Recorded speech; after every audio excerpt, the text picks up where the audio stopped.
Hello students, हमारे YouTube channel science platform में आपका स्वागत है। आज का ये वीडियो एनसीईआरटी विज्ञान कक्षा 10 के लिए है। इस वीडियो में हम विज्ञान के 12वें अध्याय यानी विद्युत से संबंधित अभ्यास के सभी प्रश्नों का उत्तर जानेंगे। आपके एनसीईआरटी बुक्स के एक्सरसाइज में जितने तरह के क्वेश्चंस दिए गए हैं, सभी क्वेश्चंस को हम बारीकी से समझेंगे और उसको सॉल्व करेंगे। इस प्रकार ये वीडियो आपके लिए बहुत ही महत्वपूर्ण होने वाली है। इस वीडियो को आप लास्ट तक जरूर देखें। तो आइए वीडियो हम शुरू करते हैं। तो आइए सबसे पहले हम देखते हैं अभ्यास का प्रश्न संख्या 1 में क्या पूछा गया है। प्रतिरोध R के किसी तार के टुकड़े को 5 बराबर भागों में काटा जाता है। इन टुकड़ों को फिर पार्श्व क्रम में संयोजित कर देते हैं। यदि संयोजन का तुल्य प्रतिरोध R डैश है तो R बाय R डैश अनुपात का मान क्या है? ऑप्शन हमारे पास है 1/25, 1/5, 5 और 25। सबसे पहले हमें क्वेश्चन को बारीकी से समझना होगा। कोई भी क्वेश्चन को अगर हम बारीकी से समझ जाते हैं तो ये क्वेश्चन हमारे लिए सिंपल होता है, लेकिन अगर हम क्वेश्चन को समझ नहीं पाते हैं तो वह क्वेश्चन हमारे लिए काफी टफ हो जाता है। तो सबसे पहले हमें क्वेश्चन को बारीकी से समझना होगा कि क्वेश्चन में क्या पूछा गया है और क्या हमें निकालना है। जैसा कि प्रश्न में लिखा है कि एक तार है, ये एक तार है, इस तार की प्रतिरोध R है। इस तार की प्रतिरोध क्या दिया गया है? R। अब इस तार के टुकड़े को हम 5 बराबर भागों में विभाजित करेंगे, जैसे कि 1 टुकड़ा, 2 टुकड़ा, 3 टुकड़ा, 4 टुकड़ा और 5 टुकड़ा। जो तार दिया गया है पूरे तार का प्रतिरोध R है। इस तार को समान भागों में हमें 5 टुकड़ों में विभाजित करना है। फिर क्या करना है? फिर इसमें लिखा है इन टुकड़ों को फिर पार्श्व क्रम में संयोजित कर देते हैं। अब ये 5 टुकड़ा जो हमें प्राप्त हुआ, इन 5 टुकड़ों को हम क्या करेंगे? पार्श्व क्रम में संयोजित करेंगे, जैसे कि 1, 2, 3, 4 और 5। ये 5 टुकड़ों को हम क्या करेंगे? पार्श्व क्रम में संयोजित करेंगे। हमने पार्श्व क्रम में संयोजित कर दिया 5 टुकड़ों को। अब ये जो हमें संयोजन प्राप्त हुआ, क्या लिखा है? यदि संयोजन का तुल्य प्रतिरोध R डैश है तो, यानी ये जो संयोजन हमें प्राप्त हुआ, 5 टुकड़ों का जो पार्श्व क्रम संयोजन हमें प्राप्त हुआ, इसका प्रतिरोध क्या दिया गया है? इसका प्रतिरोध दिया गया है R डैश। तो हमें क्या निकालना है? R बाय R डैश अनुपात का मान क्या होगा? यानी हमें निकालना है R बाय R डैश, इसका क्या वैल्यू होगा, ये हमें निकालना है। तो ये है क्वेश्चन। अब इस क्वेश्चन को हमें सॉल्व करना है कि इसका सही मान क्या होगा। तो आइए इसको हम सॉल्व करते हैं। क्वेश्चन काफी सिंपल है। इस क्वेश्चन को हमें बारीकी से समझना है और क्वेश्चन हमने समझ लिया। अब इस क्वेश्चन को हम सॉल्व करते हैं। जैसा कि चैप्टर में हमने पढ़ा है कि कोई भी तार का जो प्रतिरोध होगा वह R, वह समानुपाती होगा तार के लंबाई का, यानी R जो होगा वह लंबाई के समानुपाती होगा। कहने का मतलब यह हुआ कि अगर तार की लंबाई हम 2 गुना करेंगे तो प्रतिरोध 2 गुना हो जाएगा। अगर तार की लंबाई हम 5 गुना करेंगे तो प्रतिरोध 5 गुना हो जाएगा। इसमें क्या हुआ कि तार की लंबाई जो थी उसमें प्रत्येक टुकड़ा को जब हम अलग अलग किए, यानी 5 टुकड़ों में जब हम इससे विभाजित किए तो तार की लंबाई क्या हुआ? 1/5 हुआ। यानी एक टुकड़े तार की जो लंबाई हुआ वह 1/5 हुआ। यानी एक टुकड़े तार का जो प्रतिरोध होगा वह मूल प्रतिरोध का 1/5 होगा। कहने का मतलब कि इस टुकड़े का जो प्रतिरोध होगा वह होगा R बाय 5। क्यों? क्योंकि इसकी लंबाई जो है वह हमने 5वें हिस्से कर दिया। इसी प्रकार इस टुकड़े का जो प्रतिरोध होगा वह भी होगा R बाय 5। इस टुकड़े का जो प्रतिरोध होगा वह भी होगा R/5। इसी प्रकार इसका भी होगा R/5 और इसका भी होगा R/5। अब हमें क्या करना है? अब हमें करना यह है कि पांचों टुकड़ों को हमें पार्श्व क्रम में संयोजित करना है। जैसा कि अभी हमने डिस्कस किया, इस प्रकार हमें इन पांचों टुकड़ों को पार्श्व क्रम में संयोजित करना है। तो इस प्रकार जब हम पांचों टुकड़ों को पार्श्व क्रम में संयोजित कर दिए तो इसका जो तुल्य प्रतिरोध हुआ वो क्वेश्चन में क्या दिया गया है कि R' हुआ। तो हमें R' का मान निकालना है। तो जब हम विभिन्न प्रतिरोधों को पार्श्व क्रम में संयोजित करते हैं तो उसका प्रतिरोध के लिए जो समीकरण प्राप्त होता है वह यह होता है कि 1/R' इज इक्वल टू क्या होगा? सभी प्रतिरोध का जो मान होगा वो 1/R/5 होगा। फिर दूसरे टुकड़े के लिए 1/R/5 होगा plus 1/R/5 plus 1/R/5 plus 1/R/5। यानी इसे हम ऐसे भी लिख सकते हैं बराबर 5/R plus 5/R plus 5/R plus 5/R plus 5/R। यानी इसे हम ऐसे लिख सकते हैं कि 5 इंटू 5/R बराबर, इसको हम ऐसे भी लिख सकते हैं 25/R। तो हमने क्या पाया? हमने ये पाया कि 1/R' is equal to 25/R। ये हमने पाया। हमें क्या निकालना है? हमें निकालना है R/R' का मान। तो हम इसको ऐसे करेंगे, अब इसका स्थान चेंज करेंगे, यानी इसे हम ऐसे लिख सकते हैं R/R' बराबर कितना होगा? 25। तो इस प्रकार इसका मान हमें निकालना था और इसका मान निकला 25। क्वेश्चन में हमें निकालना था R/R' का मान और इसका मान हमने निकाला 25। यानी इस क्वेश्चन का जो सही जवाब होगा वह होगा ऑप्शन डी 25। इस प्रकार पहला प्रश्न का जवाब हमने निकाल लिया। अब आइए हम देखते हैं कि अभ्यास का दूसरा प्रश्न क्या पूछता है।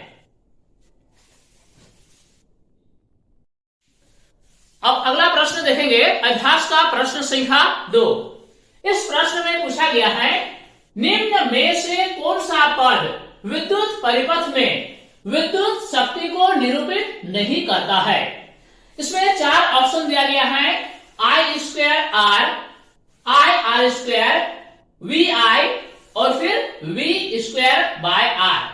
इन 4 टर्म में कौन सा ऐसा टर्म है जिसके द्वारा विद्युत शक्ति को निरूपित नहीं किया जा सकता है। तो आइए समझते हैं कि विद्युत शक्ति के लिए क्या फॉर्मूला होता है। शक्ति के लिए फॉर्मूला होता है शक्ति बराबर कार्य बटा समय। जब हम विद्युत शक्ति निकालेंगे तो हमें 2 चीज का अनुपात करना होगा, विद्युत द्वारा किया गया कार्य और समय। तो जब किसी विद्युत परिपथ में किसी एक बिंदु से किसी दूसरे बिंदु तक कोई आवेश स्थानांतरित होती है तो विद्युत ऊर्जा के द्वारा जो कार्य किया जाता है वह क्या होता है? विभवांतर और विद्युत आवेश के गुणनफल के बराबर होता है। यानी कार्य जो होगा वह 2 चीजों का गुणनफल होगा। पहला होगा विभवांतर और दूसरा होगा आवेश। जब किसी एक बिंदु से दूसरे बिंदु तक Q आवेश स्थानांतरित होती है तो किया गया कार्य होगा विभवांतर गुना आवेश, यानी Q गुना V, और इसको हम डिवाइड करेंगे समय के साथ यानी T के साथ। अब देखिए V जैसा है उसको हम वैसे ही रखेंगे। Q यानी आवेश, आवेश बराबर होता है धारा गुना समय, यानी I गुना T। तो Q के जगह पर हम लिखेंगे I गुना T, डिवाइड जो है T, ये T हम डिवाइड करेंगे। अब ये T और ये T कैंसिल होगा, यानी हो गया VI। तो विद्युत शक्ति को VI द्वारा सूचित किया जा सकता है, यानी विद्युत शक्ति को हम VI द्वारा इंडिकेट कर सकते हैं, यानी ऑप्शन सी VI। अब हम आगे बढ़ाते हैं।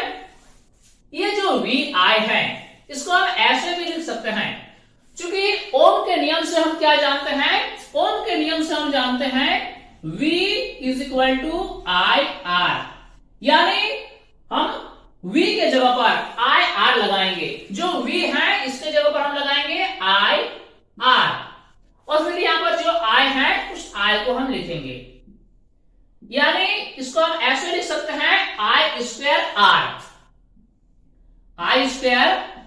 R, यानी विद्युत शक्ति को हम I स्क्वायर R के द्वारा भी इंडिकेट कर सकते हैं, यानी विद्युत शक्ति को हम I स्क्वायर R के द्वारा भी इंडिकेट कर सकते हैं। अब देखिए ये जो VI है, तो इस इक्वेशन से जो कि हमें ओम के नियम से प्राप्त होता है V is equal to IR, तो I की जगह पर हम V बाय R भी लिख सकते हैं। तो अब ये जो है VI, तो इसके जगह पर V जैसा है उसको हम वैसे लिखेंगे, I के जगह पर V बाय R लिखेंगे, यानी ये हो गया V स्क्वायर बाय R, यानी विद्युत शक्ति को हम V स्क्वायर बाय R के टर्म में भी लिख सकते हैं, यानी V स्क्वायर बाय R। तो हमने क्या देखा कि विद्युत शक्ति को हम I स्क्वायर R भी लिख सकते हैं, VI भी लिख सकते हैं, और फिर V स्क्वायर बाय R भी लिख सकते हैं। लेकिन इस एक्सप्रेशन को आप कुछ भी कर लें, इससे आप ये प्राप्त नहीं कर सकते हैं, IR स्क्वायर प्राप्त नहीं कर सकते हैं। तो हम कह सकते हैं कि विद्युत शक्ति को IR स्क्वायर के द्वारा निरूपित नहीं किया जा सकता है, यानी सही जवाब इस क्वेश्चन का जो होगा वो होगा ऑप्शन बी, क्योंकि विद्युत शक्ति को इस टर्म में एक्सप्रेस नहीं किया जा सकता है। सही जवाब होगा ये होगा सही उत्तर। इस प्रकार इस प्रश्न का जवाब हमने पूरा किया। अब हम देखेंगे अभ्यास का प्रश्न संख्या 3। अब हमारे लिए अगला प्रश्न है प्रश्न संख्या 3। इस प्रश्न में पूछा गया है किसी विद्युत बल्ब का अनुमतान 220 वोल्ट 100 वाट है, जब इसे 110 वोल्ट पर प्रचारित करते हैं तब इसके द्वारा उपभोक्त शक्ति कितनी होती है। एक विद्युत बल्ब है, इस बल्ब को अगर हम V is equal to 220 volt पर जोड़ते हैं तो ये कितना पावर कंज्यूम करती है, P is equal to 100 watt. अगर इसी बल्ब को V is equal to 110 volt पर जोड़ा जाए तो पावर का वैल्यू कितना होगा, ये पूछा गया है। तो हमें क्या करना होगा, हमें ये जो डेटा दिया गया है V is equal to 220 volt, P is equal to 100 watt, इससे हमें पहले प्रतिरोध निकालना होगा, फिर इसको हमें इस डेटा के में पुट करना है और हमें निकालना है P का वैल्यू। पावर बराबर फॉर्मूला होता है P is equal to V square by R। क्या आप जानना चाहते हैं कि P is equal to V square by R, ये जो इक्वेशन है ये कैसे आया। तो सबसे पहले हम इसको समझते हैं कि ये इक्वेशन कैसे बनता है। पावर के लिए क्या फॉर्मूला है, P is equal to W by T। W यानी किया गया कार्य। जब कोई आवेश को V विभवांतर से एक बिंदु से दूसरे बिंदु तक लाया जाता है तो किया गया कार्य होता है VQ, और इसको हम T से डिवाइड कर देंगे। V जैसा है उसको वैसे लिखेंगे, Q यानी आवेश, आवेश गुणनफल होता है विद्युत धारा का और टाइम का, यानी RT लिख सकते हैं Q के जगह पर। T जैसा है उसको हम बटा कर दिए, ये टी कैंसिल हो गया, यानी हो गया वी आई। अब ये v जैसा है उसको हम वैसे लिख दिए। I इज इक्वल टू होता है v बाय r, ओम के नियम से हमें प्राप्त होता है, यानी हम लिख सकते हैं v स्क्वायर बाय r। इस प्रकार पावर के लिए जो फॉर्मूला प्राप्त होता है वो होता है v स्क्वायर बाय r, और इसी फॉर्मूला को हम यहाँ लिखे हैं। तो इस प्रकार हम ये समझ गए कि ये फॉर्मूला आता कैसे है। अब हम आगे बढ़ते हैं। अब हम क्या करेंगे कि इसमें इस डेटा को पुट करेंगे। पावर कितना है 100, v का मान कितना है 220, इसका स्क्वायर है तो 220 गुना 220, r का मान हमें पता करना है, r को r लिख दिए। अब हम r बराबर लिखेंगे 220 इंटू 220 बाय 100। ये जीरो कट गया, ये जीरो कट गया, यानी हो गया 484 ओम। तो उस विद्युत बल्ब का जो प्रतिरोध होगा वो होगा 484 ओम। अब हमें इस प्रतिरोध का यूज करना है इस डेटा के साथ और P निकालना है। तो हम P निकालते हैं। तो P इज इक्वल टू होता है v square by r। v कितना है 110, तो 110 इंटू 110, r का मान हमने क्या निकाला 484 ओम। अब हम इसको 11 से डिवाइड करेंगे तो ये हो जाएगा 10, ये हो जाएगा 4, फिर इसको हम 11 से डिवाइड करेंगे तो ये हो जाएगा 10, ये हो जाएगा 4, तो यानी ये हो गया 100 डिवाइडेड बाय 4 यानी 25। इस प्रकार पावर का वैल्यू निकल गया 25। यानी इस विद्युत बल्ब को अगर 110 वोल्ट पर प्रचालित करते हैं तो इसके द्वारा उपभोग शक्ति का मान जो होगा वो होगा 25 वाट। इस प्रकार इस क्वेश्चन का सही जवाब होगा ऑप्शन डी 25 वाट। इस प्रकार क्वेश्चन नंबर 3 को हमने सॉल्व कर लिया। अब हम अगला क्वेश्चन यानी क्वेश्चन नंबर 4 को सॉल्व करेंगे।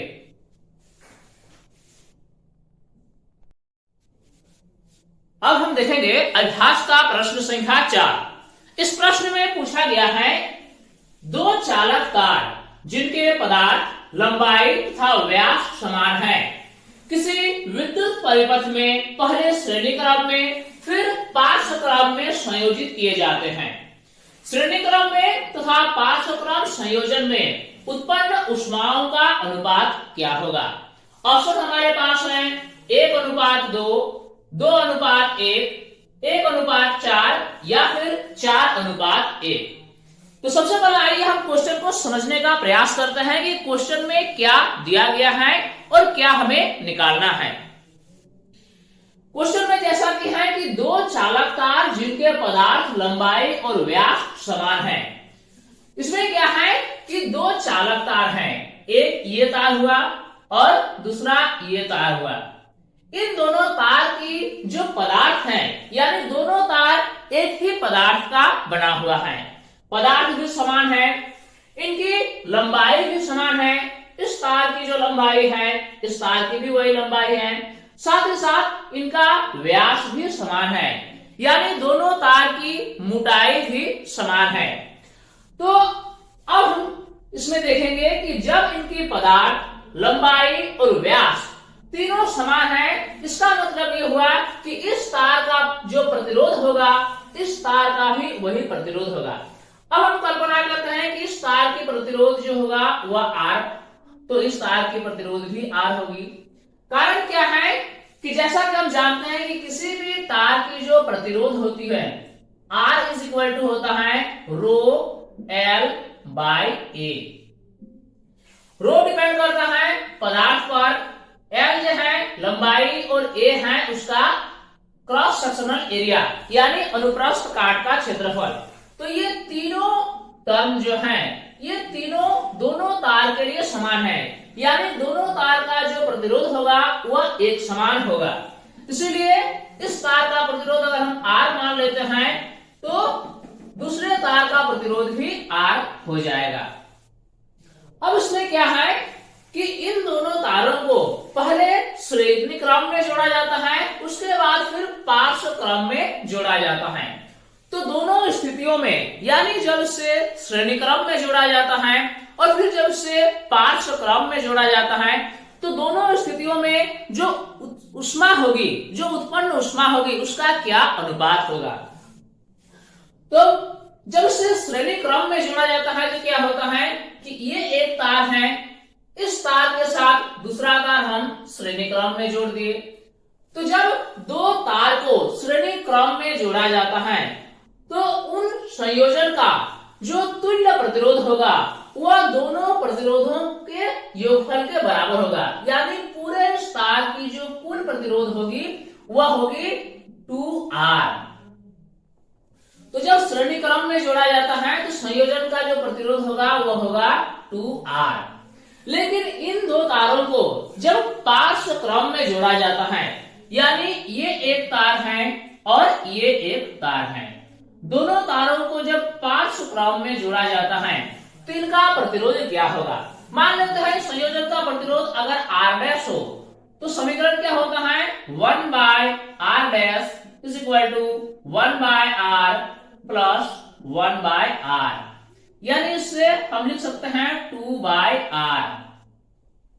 और सब ऐसे लिख सकते हैं कि R' is equal to R/2, यानी इस संयोजन का जो तुल्य प्रतिरोध होगा वह होगा R/2। कहने का मतलब यह हुआ कि जब इन दोनों तारों को श्रेणी क्रम में जोड़ा जाता है तो जो तुल्य प्रतिरोध होगा वह 2R होगा, लेकिन जब इन दोनों तारों को पार्श्व क्रम में जोड़ा जाता है तो इनका जो तुल्य प्रतिरोध होगा वह होगा R/2। क्लियर है। अब हमें क्या निकालना है कि दोनों स्थितियों में जो उत्पन्न ऊष्मा होगी उन ऊष्माओं का अनुपात क्या होगा। तो आइए अब हम अनुपात निकालते हैं जो कि इस प्रश्न में हमें निकालना है। तो ऊष्मा निकालने के लिए हम क्या करेंगे, एक चीज हमको समझना है कि जब किसी तार में विद्युत धारा प्रवाहित होती है तो इसकी प्रतिरोध के कारण इसमें ऊष्मा उत्पन्न होती है, और ये ऊष्मा का मान क्या होगा। ऊष्मा का जो मान होगा उसे हम H द्वारा सूचित करेंगे, और ये H क्या होगा कि जो किया गया कार्य है, यानी Q कूलम आवेश को एक बिंदु से दूसरे बिंदु तक लाने में जो किया गया कार्य होगा वह ऊष्मा के रूप में उत्पन्न होगा, यानी H जो होगा वह VQ के बराबर होगा। V क्या है, इन दोनों बिंदुओं का यानी दोनों सिरों के मध्य जो विभवांतर है वह है V, और जो आवेश एक सिरे से दूसरे सिरे तक पहुंचाए जाते हैं वह है Q, यानी उत्पन्न ऊष्मा का जो मान होगा वह V और Q के गुणनफल के बराबर होगा।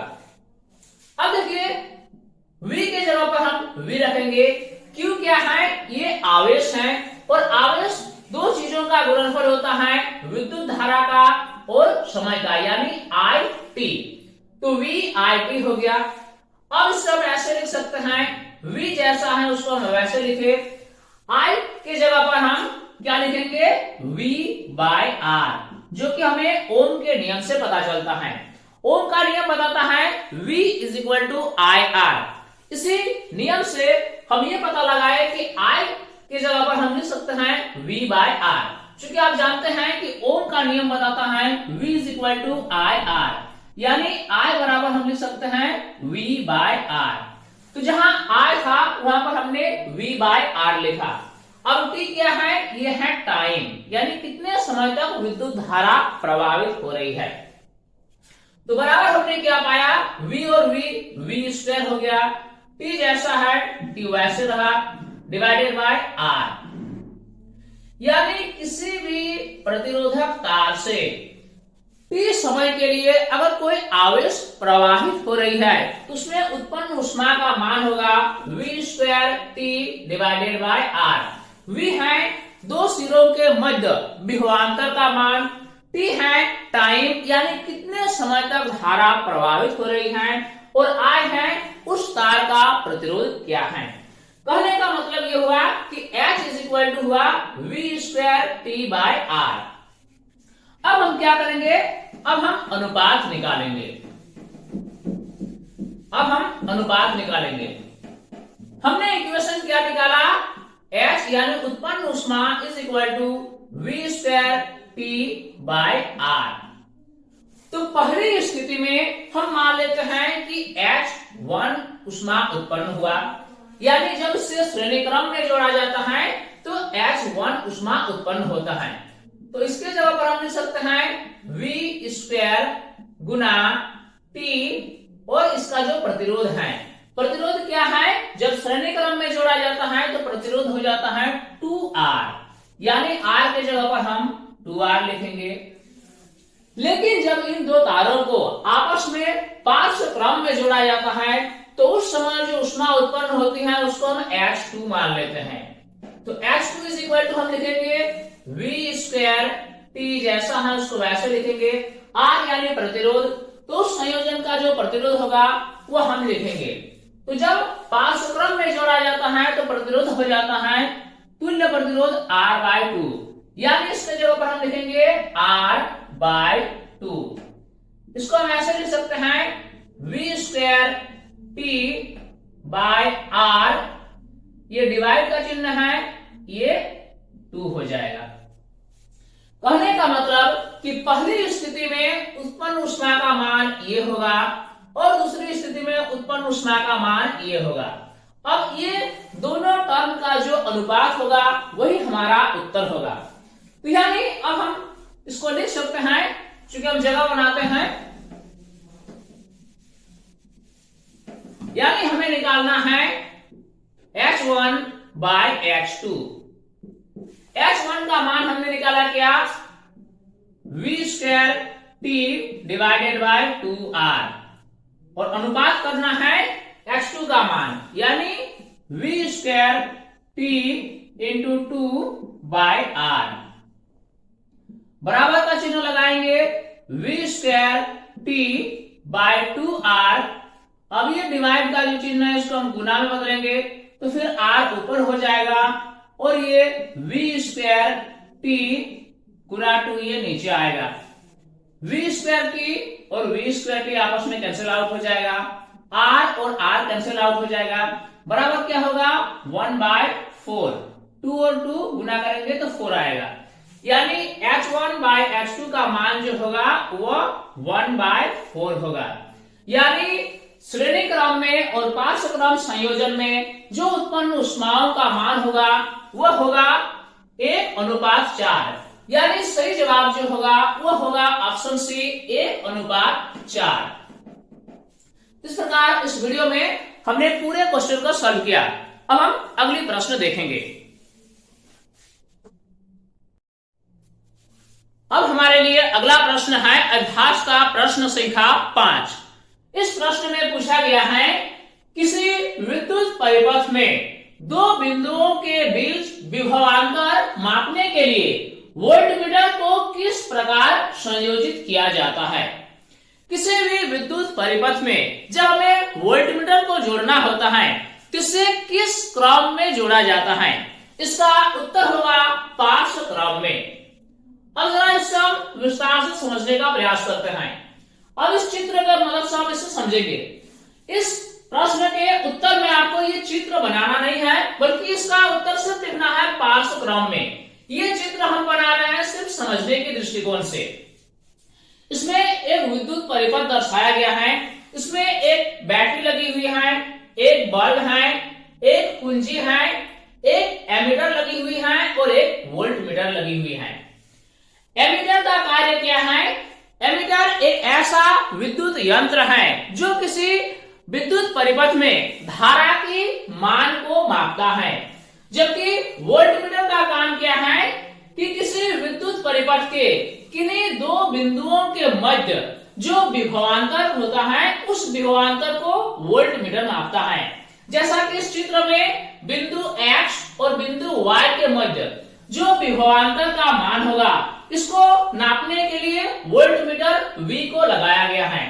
आप देख सकते हैं इस चित्र में जो एमीटर होता है उससे हमेशा श्रेणी क्रम में जोड़ा जाता है, जबकि जो वोल्टमीटर होता है उससे पार्श्व क्रम में जोड़ा जाता है। कहने का मतलब ये हुआ कि कुछ विद्युत यंत्र ऐसे होते हैं जिसको परिपथ में श्रेणी क्रम में जोड़ा जाता है, जबकि कुछ यंत्र को पार्श्व क्रम में जोड़ा जाता है। तो जो वोल्टमीटर होता है उससे पार्श्व क्रम में जोड़ा जाता है, लेकिन जो एमीटर होता है उससे श्रेणी क्रम में जोड़ा जाता है। इस प्रकार इस प्रश्न का जो जवाब हमें लिखना है वह सिर्फ लिखना है कि वोल्टमीटर को पार्श्व क्रम में जोड़ा जाता है। अब हम अगला प्रश्न देखते हैं।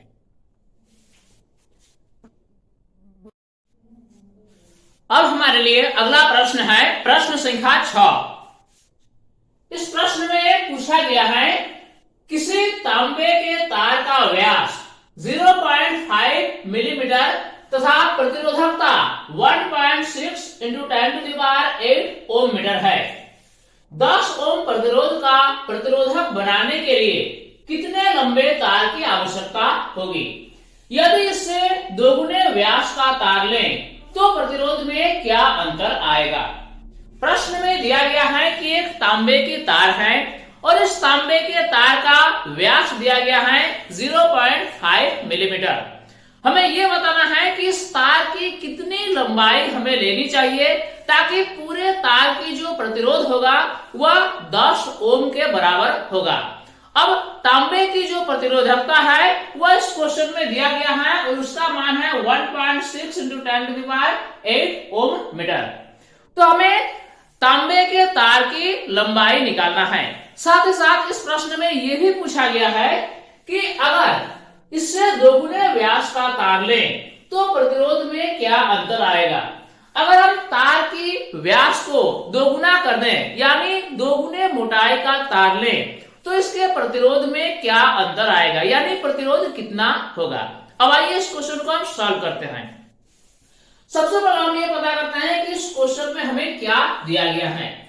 इस क्वेश्चन में तार का व्यास दिया गया है तो हम इससे R निकाल सकते हैं यानी तार की त्रिज्या निकाल सकते हैं और त्रिज्या होगा व्यास बाय 2।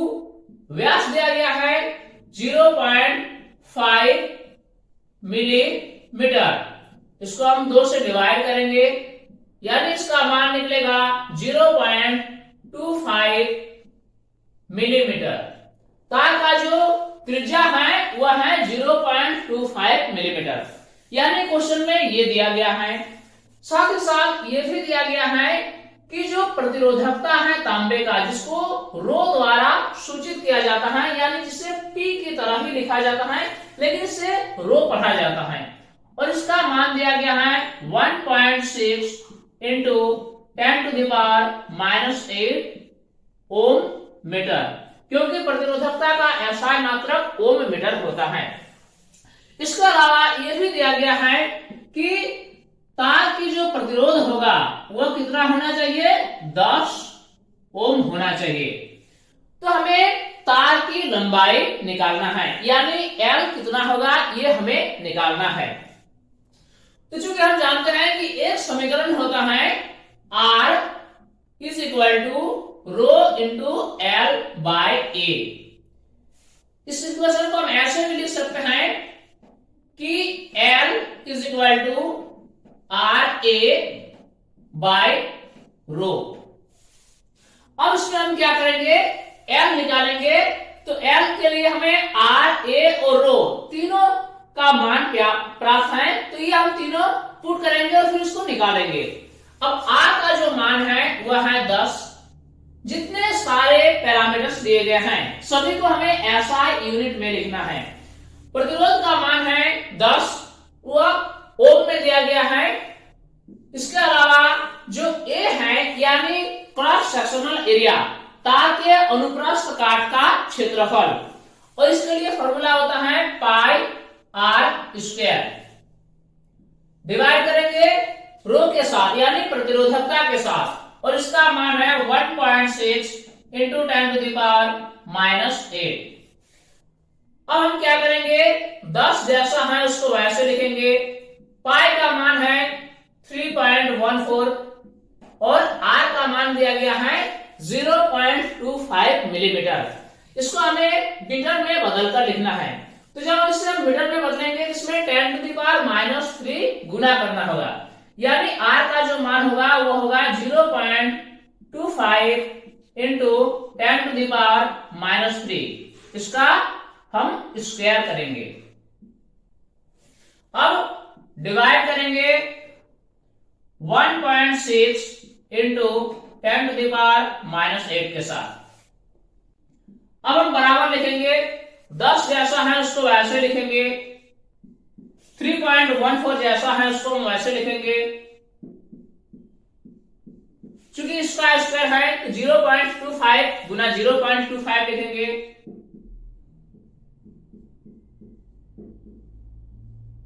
और 10⁻³ इसका जब स्क्वायर करेंगे तो हो जाएगा 10⁻⁶।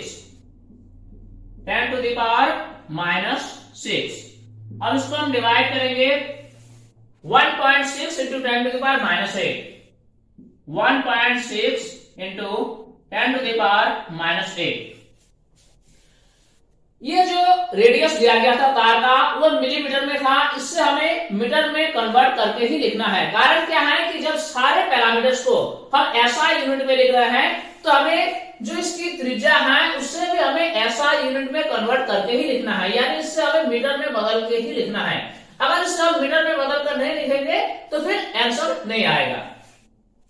अब बराबर हम लिख सकते हैं, यहां पर जो है हमें क्या क्या मल्टीप्लाई करना होगा, 10 इंटू 3.14 इंटू 0.25 इंटू 0.25, यानी ये और ये चार चीजों को जब हम मल्टीप्लाई करेंगे तो इसका मान आ जाएगा 1.9625 इंटू 10⁻⁻6 है,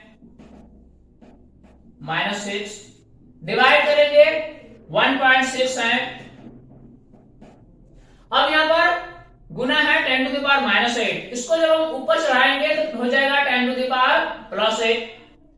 अब 1.9625 और यहां पर 10⁻⁻6 और 10⁻8, यानी ये हो जाएगा 1.9625 इंटू 10⁻² डिवाइडेड बाय 1.6, यानी इसका मान हो जाएगा 196.25 और इसको हम डिवाइड करेंगे 1.6 के साथ। तो जब इसको डिवाइड करेंगे तो इसका मान निकलेगा 122.65 अप्रोक्सीमेट, इतना मीटर। तो इस प्रकार जो तार की लंबाई हमें आवश्यकता है उसकी लंबाई कितनी होनी चाहिए, 122.65 मीटर। इस प्रश्न में और एक सवाल पूछा गया है कि यदि इससे 2 गुने व्यास का तार लें तो प्रतिरोध में क्या अंतर आएगा, यानी तार की व्यास को अगर हम 2 गुना कर दें तो क्या होगा। तो हम अब इसको बनाते हैं। जैसा कि हमें पता है कि जो फॉर्मूला है, ये जो फॉर्मूला है R = ρl/a। ए क्या है, ये अनुप्रस्थ काट का क्षेत्रफल है, यानी ए के जगह पर हम क्या लिख सकते हैं, πr²। तो इस प्रश्न में पूछा गया है कि अगर व्यास को हम 2 गुना कर दें तो क्या होगा, r क्या होगा। तो व्यास को अगर 2 गुना करें इसका मतलब कि उसकी जो त्रिज्या है वो त्रिज्या भी 2 गुनी हो जाएगी। तो जब ये त्रिज्या 2 गुनी हो जाएगी, चूंकि r का स्क्वायर है, यानी नीचे वाला जो टर्म है ये 4 गुना हो जाएगा। तो जब ये 4 गुना हो जाएगा तो पूरा r का मान कितना हो जाएगा, 1/4 हो जाएगा। यानी तार की जो प्रतिरोध है वह कितना है, 10 ओम। लेकिन व्यास को अगर हम 2 गुना कर दें तो ये कितना हो जाएगा, 1/4 हो जाएगा, यानी 10/4, यानी ये हो जाएगा 2.5 ओम। ये वाला हो जाएगा इसका आंसर। यानी व्यास को अगर हम 2 गुना करें तो इसकी प्रतिरोध कितना हो जाएगा, 10 ओम न होकर 2.5 ओम हो जाएगा। इस प्रकार ये क्वेश्चन नंबर 6 हमारा कंप्लीट हो गया। अब हम देखेंगे क्वेश्चन नंबर 7। अब हम देखेंगे अभ्यास का प्रश्न संख्या 7। इस प्रश्न में पूछा गया है किसी प्रतिरोधक के सिरों के बीच विभवांतर V के विभिन्न मानों के लिए उससे प्रवाहित विद्युत धाराओं I के संगत मान आगे दिए गए हैं। इस प्रश्न में क्या पूछा गया है कि एक प्रतिरोधक है और इस प्रतिरोधक के दोनों सिरों के मध्य अगर विभवांतर अप्लाई किया जाता है तो इसमें जो धारा प्रवाहित होती है तो ये विभवांतर और ये धारा का मान एक टेबल में दिया गया है। धारा एम्पियर में है और विभवांतर वोल्ट में दिया गया है। कहने का मतलब ये हुआ कि अगर विभवांतर का मान 1.6 हो तो धारा का मान 0.5 होगा। अगर विभवांतर का मान 3.4 हो तो धारा का मान ये होगा। अगर विभवांतर 6.7 हो तो धारा होगा 2। अगर विभवांतर 10.2 हो तो धारा का मान 3.0 होगा। इसी प्रकार अगर विभवांतर 13.2 हो तो धारा का मान 4.0 होगा। ये टेबल क्वेश्चन में दिया गया है। क्वेश्चन में यह पूछा गया है कि इस टेबल के सहारे हमें एक ग्राफ खींचना है। ग्राफ किसका? धारा का और विभवांतर का। तो ग्राफ खींचने के लिए आप किसी प्लेन पेपर या फिर बोर्ड पर खींच नहीं सकते हैं। इसके लिए आपको एक ग्राफ पेपर का सहारा लेना होगा। तो इस क्वेश्चन का जवाब बनाने के लिए हम क्या करेंगे? हम एक ग्राफ पेपर लेंगे। ग्राफ पेपर में जो धारा के विभिन्न मान होंगे उसको हम y एक्सिस में पुट करेंगे, जो विभवांतर के मान होंगे उससे हम x एक्सिस में पुट करेंगे। अपनी सुविधानुसार इससे हम अलग अलग मार्किंग कर सकते हैं, जैसे कि 0, 1, 2, 3, 4। यहां पर 0, 2, 4, 6, 8, 10, 12, 14 यह अपना सुविधानुसार हम करेंगे। अब हम क्या करेंगे? कोई एक मान को लेंगे, जैसे धारा का मान अगर 0.5 हो तो ग्राफ पेपर में आप आसानी से लोकेट कर सकते हैं कि कौन सा बिंदु 0.5 है। चूंकि ये पूरा 1 है तो 0.5 इसका आधा होगा। इस बिंदु से वोल्ट का मान क्या होगा? 1.6। तो ग्राफ पेपर अगर हमारे पास होगा तो यहाँ पर 1.6 हम आसानी से लोकेट कर सकते। तो इस बिंदु से और इस बिंदु से हम एक लंब डालेंगे और जो पॉइंट ऑफ इंटरसेक्शन होगा वह बिंदु हम इसको लोकेट करेंगे। इसी प्रकार जब धारा का मान 1 होगा तो विभवांतर का मान 3.4 होगा। इसी प्रकार अलग अलग के लिए हम अलग अलग बिंदु लोकेट कर लेंगे। जैसे एक बिंदु ये हुआ, एक बिंदु ये हुआ, एक बिंदु ये, एक बिंदु ये और एक बिंदु ये। तो जब ये ग्राफ हम प्लेन पेपर में न बनाकर किसी ग्राफ पेपर में बनाएंगे तो हम क्या पाएंगे कि जो ये लाइन होगा ग्राफ, यानी सभी बिंदुओं को मिलाने वाली जो रेखा होगी वह क्या होगी? एक स्ट्रेट लाइन होगी, एक सीधी रेखा होगी। यानी ये रेखा जो होगी अगर हम ग्राफ पेपर में बनाएंगे तो ये एक सीधी रेखा होगी, ये टेढ़ी मेढ़ी रेखा नहीं होगी। तो इस प्रकार जब हम करें तो फिर क्या होगा? ये ग्राफ हमारा बनके तैयार हो गया। अब इस प्रश्न में आगे ये भी पूछा गया है कि हमें इस प्रतिरोधक का प्रतिरोध निकालना है इस ग्राफ के सहारे। तो इसके लिए हम क्या करेंगे? हम फॉर्मूला लगाएंगे ओम का नियम, V = IR। तो R हमें निकालना है, R = V/I होता है। अब इस ग्राफ में किसी भी दो बिंदु को हम ले सकते हैं, किसी भी दो बिंदु। अब मान लेते हैं हम एक ये बिंदु ले लिए, एक ये बिंदु ले लिए, या कोई भी दो बिंदु ले सकते हैं, एक ये बिंदु या फिर एक ये बिंदु। तो हम क्या करेंगे? कोई भी एक दो बिंदु ले लिए, जैसे एक ये बिंदु ले लिए और एक ये बिंदु ले लिए। अब इस बिंदु से ये जो एक्स एक्सिस है इसके समानांतर हम एक रेखा खींचेंगे और इस बिंदु से y एक्सिस के समानांतर एक रेखा खींचेंगे।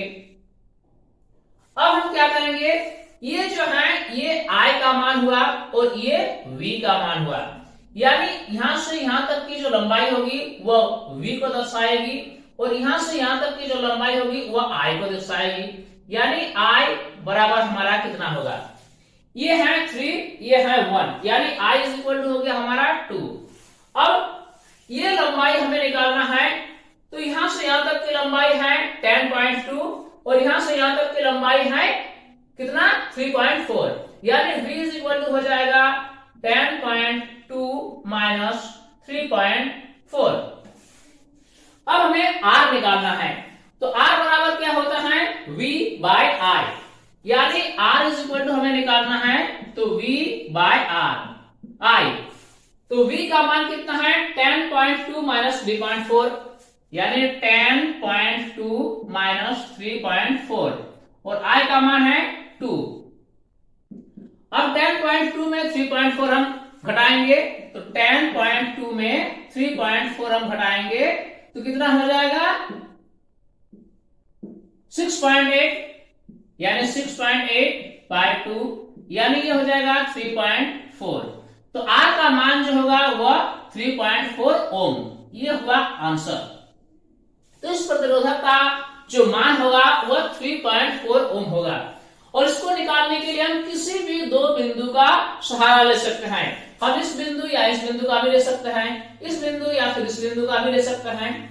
इस प्रकार ये प्रश्न संख्या 7 हमारा कंप्लीट हुआ। अब हम देखेंगे प्रश्न संख्या 8।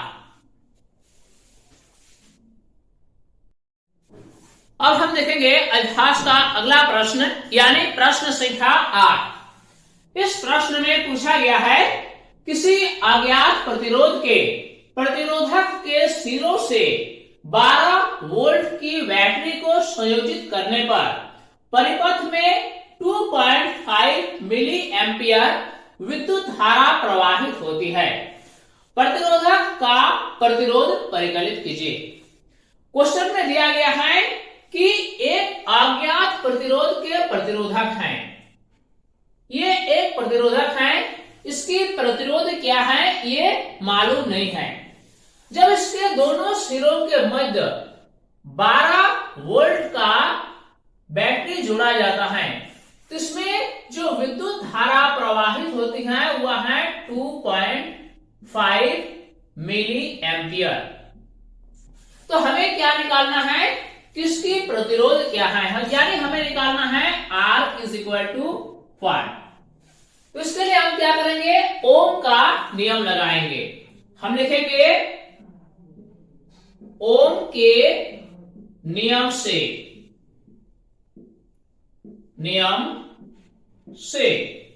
ओम का नियम क्या कहता है, V is equal to I R, यानी हमें R निकालना है तो R इज इक्वल टू हम लिख सकते हैं V बाय I। V का मान है 12 वोल्ट और I का मान है 2.5 मिली एम्पियर। 12 वोल्ट, 12 को 12 ही लिखेंगे। अब ये 12 वोल्ट है। अब मिली एम्पियर को हमें एम्पियर में कन्वर्ट करना है, क्योंकि सारे पैरामीटर्स को हमें एसआई यूनिट में कन्वर्ट करके ही कैलकुलेशन करना है। यानी 2.5 मिली एम्पियर को जब हम एम्पियर में कन्वर्ट करेंगे तो हम लिखेंगे 2.5 इंटू 10⁻³ इतना एम्पियर। अब बराबर 12 जैसा हम उसको वैसे ही लिखेंगे, 10⁻³ नीचे है, ये जब ऊपर आएगा तो +3 हो जाएगा, यानी 10⁻³ नीचे है 2.5 बराबर लिखेंगे। 12 जैसा है उसको हम वैसे ही लिखे। 10⁻³ के जगह पर हम 1000 लिख सकते हैं और नीचे है 2.5।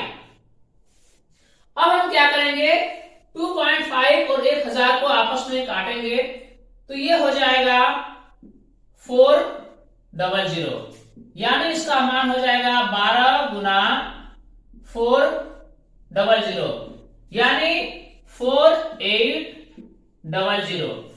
चूंकि प्रतिरोध निकाल रहे हैं, प्रतिरोध का जो एसआई मात्रक होता है वो होता है ओम, यानी इसका मान हो गया 4800 ओम। अगर इसे हम किलो ओम में कन्वर्ट करके लिखना चाहेंगे तो हम ऐसा लिख सकते हैं 4800, इसको जब हम 1000 से डिवाइड करेंगे तो किलो हो जाएगा, यानी किलो ओम, यानी 4.8 किलो ओम। इस प्रकार इस प्रश्न का जवाब हो गया 4.8 किलो ओम। तो हमने प्रश्न संख्या 8 को सॉल्व किया। अब हम देखेंगे प्रश्न संख्या 9। हमारे लिए अगला प्रश्न है प्रश्न संख्या 9। 9 वोल्ट की किसी बैटरी को 0.2 ओम, 0.3 ओम, 0.4 ओम, 0.5 ओम तथा 12 ओम प्रतिरोधकों के साथ श्रेणी क्रम में संयोजित किया गया है। 12 ओम के प्रतिरोधक से कितनी विद्युत धारा प्रवाहित होगी। प्रश्न में यह दिया गया है कि कुछ प्रतिरोधक हैं, जैसे कि एक प्रतिरोधक, इसकी प्रतिरोध है 0.2 ओम, दूसरी प्रतिरोधक है और इसका प्रतिरोध है 0.3 ओम। इसी प्रकार अगला प्रतिरोध है 0.4 ओम, अगला प्रतिरोध है 0.5 ओम और फिर और एक प्रतिरोध है और इसका प्रतिरोध है 12 ओम। इतने सारे प्रतिरोधकों को आपस में कैसे संयोजित किया गया है? श्रेणी क्रम में संयोजित किया गया है। तो हमें यह बताना है कि 12 वोल्ट के प्रतिरोधक से कितनी विद्युत धारा प्रवाहित होगी। यानी पूरा ये संयोजन को एक बैटरी से जोड़ा गया है और ये बैटरी का जो वोल्ट का मान दिया गया है वह है 9 वोल्ट। यानी इस संयोजन को 9 वोल्ट की बैटरी से जोड़ा गया है। तो हमें यह बताना है कि ये जो 12 ओम का जो प्रतिरोधक है इससे कितनी विद्युत धारा प्रवाहित होगी। तो जब विभिन्न प्रकार के प्रतिरोधकों को आपस में श्रेणी क्रम में जोड़ा जाता है तो विद्युत धारा का मान एक जैसा होता है। यानी जो विद्युत धारा इस प्रतिरोधक से पास होगी वही विद्युत धारा इस प्रतिरोधक से, वही विद्युत धारा इस प्रतिरोधक से, यानी हर एक प्रतिरोधक से समान मात्रा में विद्युत धारा प्रवाहित होगी। तो हमें यह निकालना है कि इस प्रतिरोधक से कितनी विद्युत धारा प्रवाहित होगी। तो हम क्या करेंगे कि तुल्य प्रतिरोध निकालेंगे। ये जो संयोजन है इसका तुल्य प्रतिरोध निकालेंगे। तो जब हम विभिन्न प्रकार के प्रतिरोधकों को आपस में श्रेणी क्रम में जोड़ते हैं तो क्या होता है? तो जो तुल्य प्रतिरोध होगा वह सभी प्रतिरोधकों के योगफल के बराबर होगा। यानी 0.2 ohm plus 0.3 ohm plus 0.4 ohm plus 0.5 ohm plus 12 ओम। यानी इसका जो योगफल हुआ वो कितना हुआ? 13.4 ओम। यानी ये संयोजन का जो तुल्य प्रतिरोध हुआ वह 13.4 ओम हुआ। अब हमें क्या निकालना है? विद्युत धारा का मान निकालना है। हम क्या करेंगे? ओम का नियम लगाएंगे। ओम के नियम से, ओम के नियम से, ओम का नियम क्या कहता है? V is equal to I R. हमें I निकालना है तो I इज इक्वल टू हम लिखेंगे V बाय R। V का मान है 9 वोल्ट और R का मान है 13.4 ओम। अब इसको हम क्या करेंगे? ऊपर भी 10 से गुना करेंगे, ये 90 हो गया और इसका डेसिमल हट गया यानी 134। यानी इसका मान हो गया 0.67 एम्पियर। इस प्रकार इसमें जो विद्युत धारा प्रवाहित होगी उसका मान होगा 0.67 एम्पियर। तो ये जो विद्युत धारा है ये इस प्रतिरोधक से भी पास होगी, इस प्रतिरोधक से भी पास होगी, इससे भी और इससे भी। हमें निकालना था 12 ओम के प्रतिरोधक से कितनी विद्युत धारा प्रवाहित होगी। तो वह विद्युत धारा का मान होगा 0.67 एम्पियर। इस प्रकार क्वेश्चन नंबर 9 को हमने सॉल्व किया अब हम देखेंगे क्वेश्चन नंबर 10। अब आगे बढ़ते हैं और देखते हैं अभ्यास का प्रश्न संख्या 10। इसमें पूछा गया है 176 ओम प्रतिरोध के कितने प्रतिरोधकों को पार्श्व क्रम में संयोजित करें कि 220 वोल्ट के विद्युत स्रोत से संयोजन से 5 एम्पियर विद्युत धारा प्रवाहित हो। इस प्रश्न में यह बताया गया है कि कुछ प्रतिरोधक हैं, इसमें प्रत्येक प्रतिरोधक का जो प्रतिरोध है वह कितना है 176 ओम।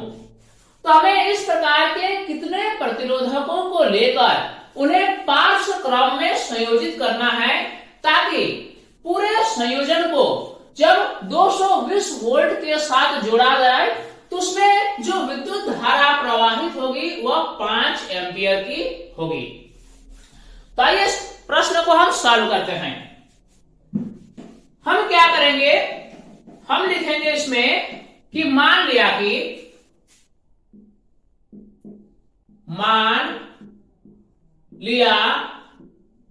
कि इस स्थिति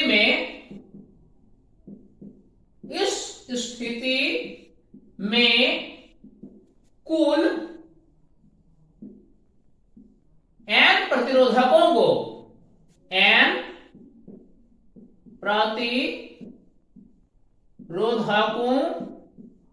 को संयोजित किया गया।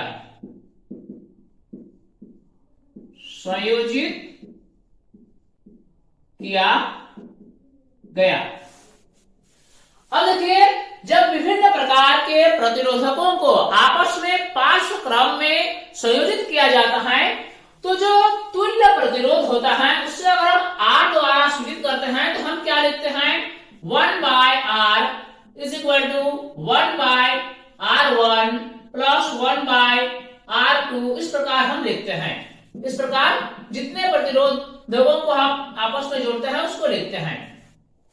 यानी इससे हम ऐसे लिख सकते हैं कि 1/R इज इक्वल टू 1/176। चूंकि प्रत्येक का जो प्रतिरोध है वह 176 है और इस प्रकार के कितने प्रतिरोधकों को जोड़ा गया है तो टोटल n, यानी इस प्रकार का टर्म कितना होगा n बार हम प्लस कर करके लिखेंगे, यानी इसको हम शॉर्ट में गुना करके n भी लिख सकते हैं। यानी बराबर इससे हम ऐसे लिख सकते हैं n/176 और इससे हम ऐसे लिख सकते हैं कि R is equal to 176/n। यानी जो संयोजन हमें प्राप्त होगा इस संयोजन का तुल्य प्रतिरोध होगा 176/n। अब हम क्या करेंगे, अब हम ओम का नियम लगाएंगे। ओम के नियम से ओम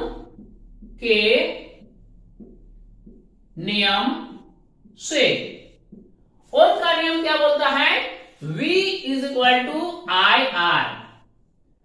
ठीक है, तो अब हम लिख सकते हैं कि R is equal to V/I। अब R के जगह पर हम लिखेंगे, R का मान हमने क्या निकाला 176/n, तो 176/n बराबर V, यानी कितना वोल्ट विद्युत स्रोत से जोड़ा गया 220, तो 220 डिवाइड करेंगे I के साथ, यानी विद्युत धारा का मान क्या है 5 एम्पियर बराबर 5। अब हम क्या करेंगे, इसको और इसको आपस में काटेंगे तो ये हो गया 4 यानी इसका मान हो गया 4 और इससे हम ऐसे लिख सकते हैं कि n is equal to 176 divided by 4। जब इसे हम 4 से काटेंगे तो ये हो जाएगा 11, ये हो जाएगा 4 11 को और इसको काटेंगे तो ये हो जाएगा 4, यानी n का मान हमारा कितना निकल गया 4। तो इस प्रकार 176 ओम प्रतिरोध के कुल हमें कितने प्रतिरोधकों को आपस में श्रेणी क्रम में जोड़ना होगा, न कुल नंबर है 4। इस प्रकार के 4 प्रतिरोधकों को हमें आपस में पार्श्व क्रम में जोड़ना है, श्रेणी क्रम में नहीं, पार्श्व क्रम में जोड़ना है। तो पार्श्व क्रम में जब हम जोड़ेंगे इसे और फिर इस संयोजन को जब 220 वोल्ट के विद्युत स्रोत से जोड़ेंगे तो उसमें 5 एम्पियर की विद्युत धारा प्रवाहित होगी। इस प्रकार इस प्रश्न का जो आंसर होगा वो होगा 4। तो हमने क्वेश्चन नंबर 10 को सॉल्व किया। अब हम आगे बढ़ेंगे और देखेंगे क्वेश्चन नंबर 11। अब हम देखेंगे अभ्यास का अगला प्रश्न यानी प्रश्न संख्या 11। इस प्रश्न में पूछा गया है यह दर्शाइए कि आप 6 ओम प्रतिरोध के 3 प्रतिरोधकों को किस प्रकार संयोजित करेंगे कि प्राप्त संयोजन का प्रतिरोध 9 ओम हो और 4 ओम हो। इस प्रश्न में यह दिया गया है कि 3 प्रतिरोधक हैं, इसमें प्रत्येक का प्रतिरोध 6 ओम दिया गया है। हमें यह बताना है कि इन तीनों प्रतिरोधकों को हमें किस प्रकार से संयोजित करना है ताकि तुल्य प्रतिरोध एक नंबर में पूछा गया है कि 9 ओम हो और दूसरा नंबर में पूछा गया है कि इन तीनों प्रतिरोधकों का तुल्य प्रतिरोध 4 ओम हो। हमें बताना है कि हम संयोजन किस प्रकार से करेंगे। तो आइए सबसे पहले हम 1 नंबर के क्वेश्चन को बनाते हैं। यानी तुल्य प्रतिरोध कितना होना चाहिए, वह होना चाहिए 9 ओम।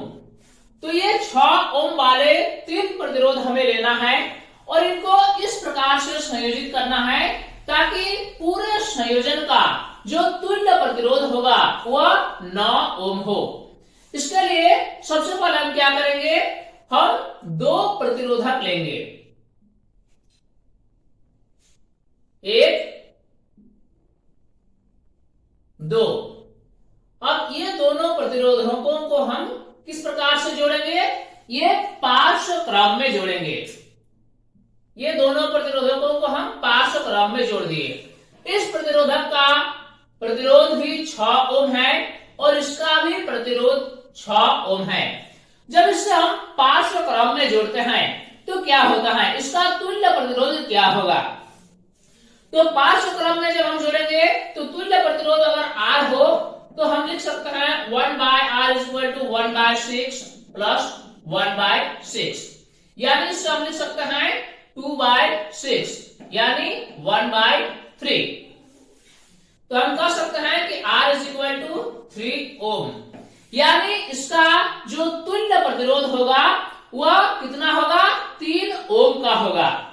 तो हमने क्या पाया कि जब हमने 2 प्रतिरोधकों को आपस में पार्श्व क्रम में जोड़ा तो इसका तुल्य प्रतिरोध हुआ 3 ओम। अब हम क्या करेंगे, इसमें एक दूसरा प्रतिरोधक लेंगे और इसका प्रतिरोध कितना है, 6 ओम, क्योंकि सभी प्रतिरोधकों का मान हमें कितना है, दिया गया 6 ओम। तो इस संयोजन का कुल प्रतिरोधक हो गया 3 ओम और इसका हो गया 6 ओम। चूंकि ये और ये आपस में श्रेणी क्रम में है, तो जब श्रेणी क्रम में होता है तो जो तुल्य प्रतिरोध होगा, इसका प्रतिरोध प्लस इसका प्रतिरोध दोनों का योगफल के बराबर होगा। यानी इसका हो गया 3 ओम और इसका हो गया 6 ओम, यानी 3 ओम प्लस 6 ओम बराबर 9 ओम।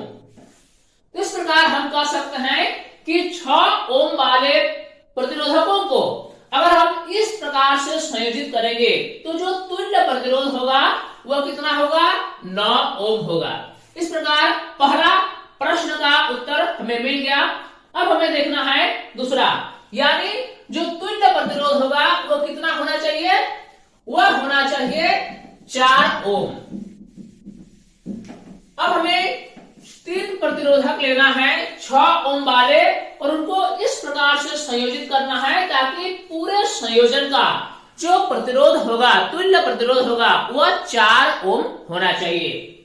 तो अब हम क्या करेंगे, दूसरे नंबर सवाल को बनाएंगे। तुल्य प्रतिरोध होना चाहिए कितना, 4 ओम।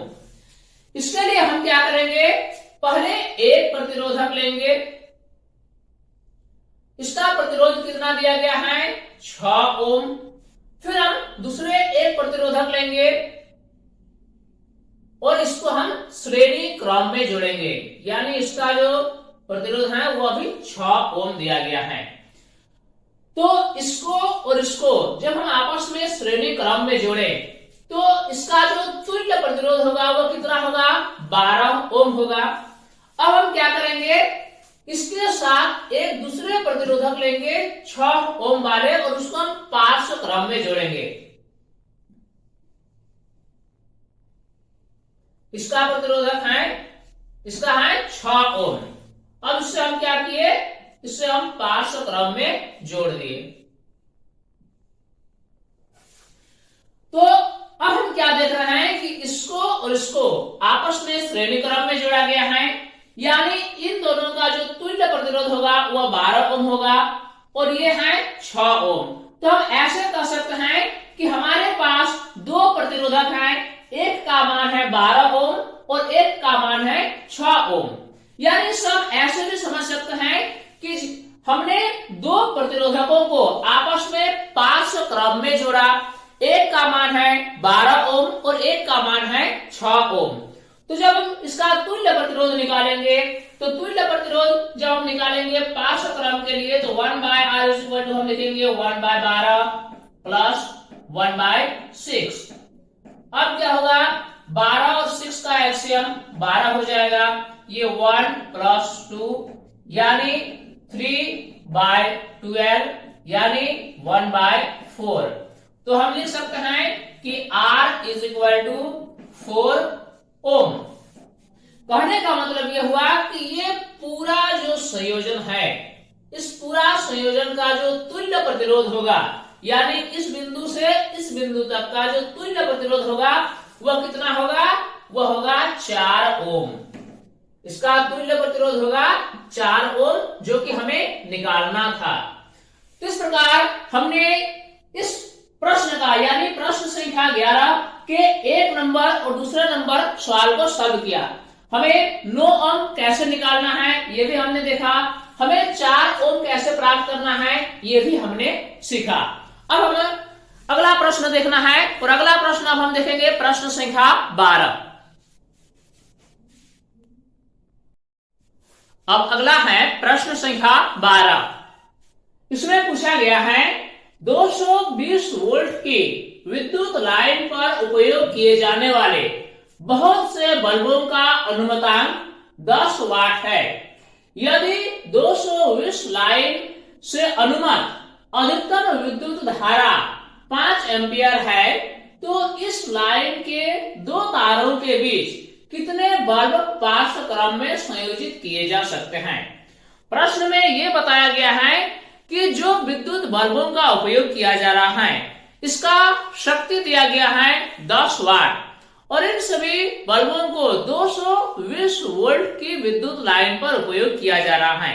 साथ ही साथ प्रश्न में यह भी बताया गया है कि इस विद्युत लाइन में जो अनुमत अधिकतम विद्युत धारा का मान है वह 5 एम्पियर है। तो हमें बताना है कि कितने बल्बों को हम पार्श्व क्रम में संयोजित कर सकते हैं। अब जरा इस प्रश्न को हम चित्र के द्वारा समझने का प्रयास करते हैं। जैसे मान लेते हैं कि ये एक विद्युत बल्ब है, इसी प्रकार दूसरा विद्युत बल्ब है, तीसरा है, इसी प्रकार बहुत से विद्युत बल्बों को किस प्रकार से जोड़ा गया है, पार्श्व क्रम में जोड़ा गया है। और इन सभी विद्युत बल्बों को जो विद्युत लाइन से जोड़ा गया है उसका विभवांतर कितना दिया गया है, 220 वोल्ट। तो हमें यह बताना है कि इस प्रकार हम पार्श्व क्रम में कितने बल्बों को संयोजित कर सकते हैं ताकि अधिकतम अनुमत विद्युत धारा यानी 5 एम्पियर हमें प्राप्त हो, यानी इसमें जो धारा प्रवाहित होगा वह 5 एम्पियर प्रवाहित होगा। क्वेश्चन क्लियर है? हमें बल्बों की संख्या ज्ञात करनी है जिन्हें हम पार्श्व क्रम में संयोजित कर सकते हैं। अब आइए इस क्वेश्चन को हम सॉल्व करते हैं। इस प्रश्न में दिया गया है कि विद्युत बल्ब की जो शक्ति है वह 10 वाट है। तो शक्ति के लिए क्या फॉर्मूला है, P is equal to W by T होता है। W यानी किया गया कार्य। किसी विद्युत परिपथ में आवेश को एक बिंदु से दूसरे बिंदु तक ले जाने में जो कार्य किया जाता है वो हम कैसे प्राप्त करते हैं? हमें दो चीजों का गुणनफल करना होता है, विभवांतर का और आवेश का। यानी W जो होगा वह VQ होगा, यानी विभवांतर और आवेश का गुणनफल बटा T जैसा है उसको हम वैसे लिखेंगे।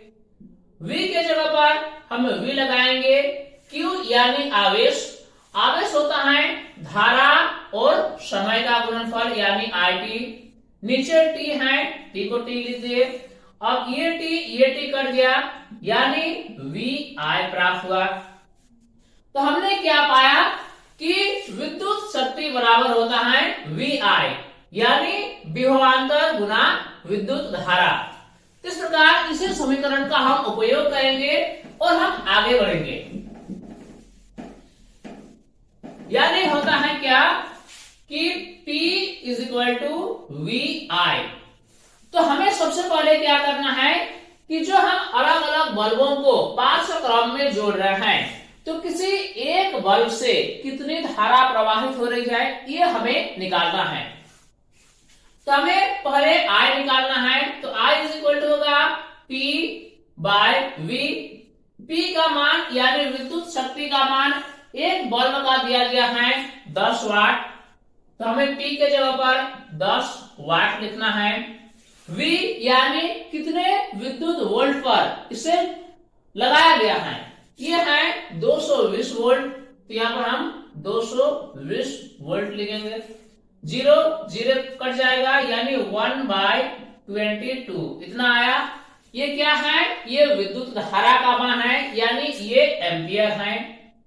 ये जो विद्युत धारा है ये एक बल्ब से होकर प्रवाहित होती है। तो जैसे हमने अभी चर्चा किया कि अलग अलग विद्युत बल्बों को जो हम पार्श्व क्रम में जोड़ रहे हैं तो किसी एक विद्युत बल्ब से जो धारा प्रवाहित हो रही है वो कितना 1/22 एम्पियर।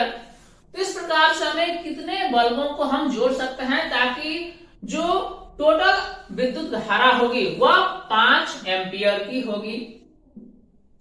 तो हम मान लेते हैं कि हम n बल्बों को जोड़ सकते हैं। तो एक बल्ब में इतनी विद्युत धारा प्रवाहित हो रही है तो n बल्ब में कितनी धारा प्रवाहित होगी? n गुना 1/22 एम्पियर, और ये बराबर कितना होगा? जो कि अधिकतम अनुमत विद्युत धारा यानी 5 एम्पियर दिया गया है यानी 5 एम्पियर। तो n का मान जो होगा ये क्या होगा? एम्पियर एम्पियर कट गया, तो n बराबर 5 इंटू 22 यानी ये हो गया कितना? 110। यानी इस प्रश्न का जो जवाब होगा वो होगा 110 बल्ब। कितने बल्बों को पार्श्व क्रम में संयोजित कर सकते हैं? 110 बल्बों को पार्श्व क्रम में संयोजित कर सकते हैं ताकि उसमें अधिकतम विद्युत धारा यानी 5 एम्पियर जो है ये धारा प्रवाहित होगी। इस प्रकार इस प्रश्न का जवाब पूरा हुआ। अब हम अगला प्रश्न देखेंगे। अब आइए हम देखते हैं अभ्यास का प्रश्न संख्या 13। इस प्रश्न में पूछा गया है किसी विद्युत भट्ठी की तप्त प्लेट दो प्रतिरोधक कुंडलियों A तथा B की बनी है जिनमें प्रत्येक का प्रतिरोध 24 ओम है। एक विद्युत भट्ठी है, इसमें दो कुंडली हैं, कुंडली A और कुंडली B। इसमें प्रत्येक कुंडली का जो प्रतिरोध है वह 24 ओम दिया गया है तथा इन्हें पृथक पृथक श्रेणी क्रम में अथवा पार्श्व क्रम में करके उपयोग किया जा सकता है। अब विद्युत भट्ठी का डिजाइन ऐसा है कि हम इसको 3 तरीके से उपयोग कर सकते हैं। इन कुंडलियों को पृथक पृथक भी उपयोग किया जा सकता है, इन कुंडलियों को आपस में श्रेणी क्रम में संयोजित करके भी उपयोग किया जा सकता है, या फिर इन दोनों कुंडलियों को आपस में पार्श्व क्रम में संयोजित करके भी उपयोग किया जा सकता है। यदि यह भट्ठी 220 वोल्ट विद्युत स्रोत से संयोजित की जाती है तो तीनों प्रकरणों में प्रवाहित विद्युत धाराएं क्या होगी? यानी इस प्रश्न में हमें विद्युत धारा का मान निकालना है, वह भी 3 स्थितियों के लिए। यानी जब इन कुंडलियों को पृथक पृथक उपयोग किया जाता है तब विद्युत धारा का मान क्या होगा, जब इन दोनों कुंडलियों को आपस में श्रेणी क्रम में संयोजित करके उपयोग किया जाता है तब विद्युत धारा का मान क्या होगा, और जब इन दोनों कुंडलियों को आपस में पार्श्व क्रम में संयोजित करके उपयोग किया जाता है तब विद्युत धारा का मान क्या होगा। यानी तीनों स्थितियों के लिए हमें विद्युत धारा का मान निकालना है। तो सबसे पहले हम क्या करेंगे कि जब इन्हें पृथक पृथक उपयोग किया जाता है, पृथक पृथक उपयोग किया जाता है तब विद्युत धारा का मान क्या होगा, यह हमें पहले निकालना है। ओम के नियम से हम जानते हैं क्या होता है, V is equal to I are.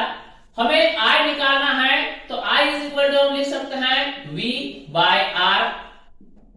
V का मान दिया गया है 220 वोल्ट, 220 वोल्ट, और R का मान दिया गया है 24 ओम।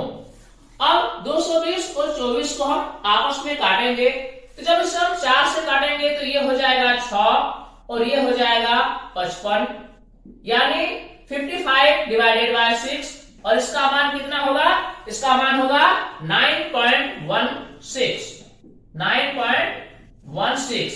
चूंकि ये विद्युत धारा निकाल रहे हैं और विद्युत धारा का एसआई मात्रक एम्पियर होता है, क्योंकि ये भी एसआई मात्रक में है और ये भी एसआई मात्रक में है, यानी इसका मान हो गया कितना, 9.16 एम्पियर।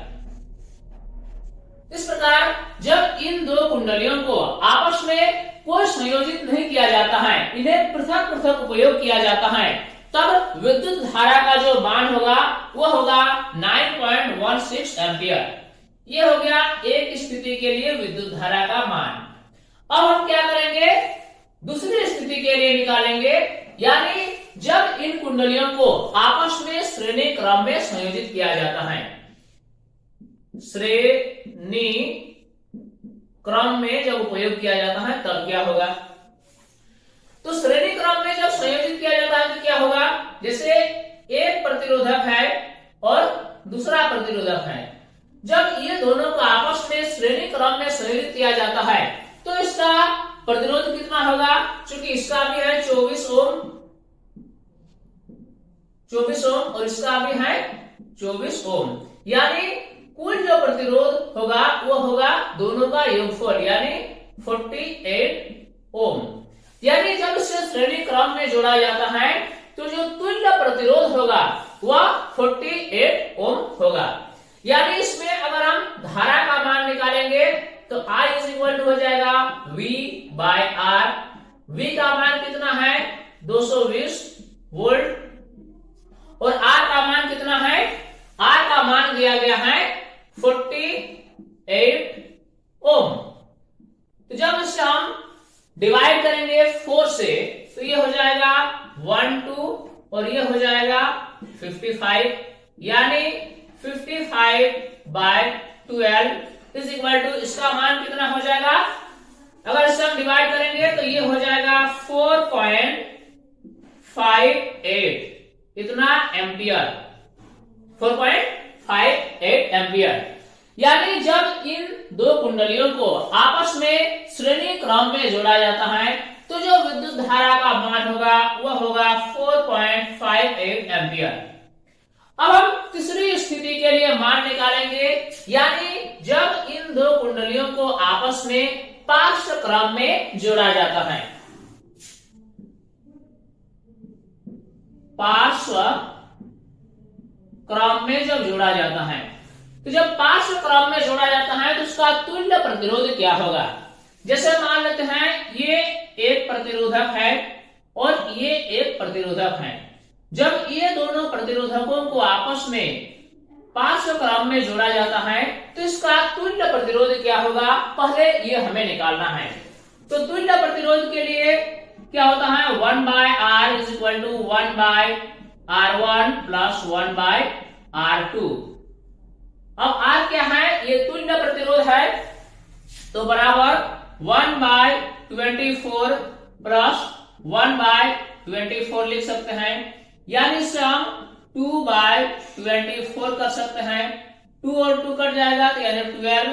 तो हम लिख सकते हैं कि R इज इक्वल टू 12 ओम। तो इसका जो तुल्य प्रतिरोध होगा वो कितना होगा? 12 ओम होगा। तो जब इसका तुल्य प्रतिरोध हम निकाल लिए तो इसका हम धारा आसानी से निकाल सकते हैं। चूंकि जगह की कमी को देखते हुए इसको हम मिटाते हैं और जगह बनाते हैं। तो I इज इक्वल टू क्या होगा? V by R। V का मान है 220 वोल्ट और R का मान कितना है? 12 ओम। इसको अगर हम 4 से डिवाइड करेंगे तो ये 3 हो जाएगा, ये 55 हो जाएगा, यानी 55/3 इज इक्वल टू इसका मान हो जाएगा 18.33 एम्पियर। तो जब ये दोनों कुंडलियों को आपस में पार्श्व क्रम में जोड़ा जाता है तो जो धारा का मान होगा वह होगा 18.33 एम्पियर। इस प्रकार इस प्रश्न में तीनों स्थितियों के लिए विद्युत धारा का मान हमने निकाला। अब हम देखेंगे अगला प्रश्न, यानी प्रश्न संख्या 14। अब हम देखेंगे अगला प्रश्न, यानी प्रश्न संख्या 14। इसमें पूछा गया है निम्नलिखित परिपथों में प्रत्येक में 2 ओम प्रतिरोध द्वारा उपभोक्त शक्तियों की तुलना कीजिए। इस प्रश्न में 2 स्थिति दी गई है, पहली स्थिति और दूसरी स्थिति। प्रत्येक स्थिति में हमें 2 ओम वाले प्रतिरोधक पर विचार करना है और 2 ओम वाले प्रतिरोधक कितनी शक्ति उपभोक्त कर रही है यह हमें निकालना है और तुलना भी करना है। तो आइए सबसे पहले हम पहली स्थिति पर विचार करते हैं। पहली स्थिति में क्या है कि 6 वोल्ट की बैटरी से संयोजित 1 ओम तथा 2 ओम श्रेणी क्रम संयोजन, यानी पहली स्थिति में 2 प्रतिरोधक दी गई है। एक का प्रतिरोध है कितना? 1 ओम और दूसरे का प्रतिरोध है 2 ओम। ये दोनों प्रतिरोधकों को आपस में कैसे जोड़ा गया है? श्रेणी क्रम में जोड़ा गया है, जैसा कि प्रश्न में उल्लेख किया गया है। अब ये जो संयोजन है इसको 6 वोल्ट की बैटरी के साथ जोड़ा गया है।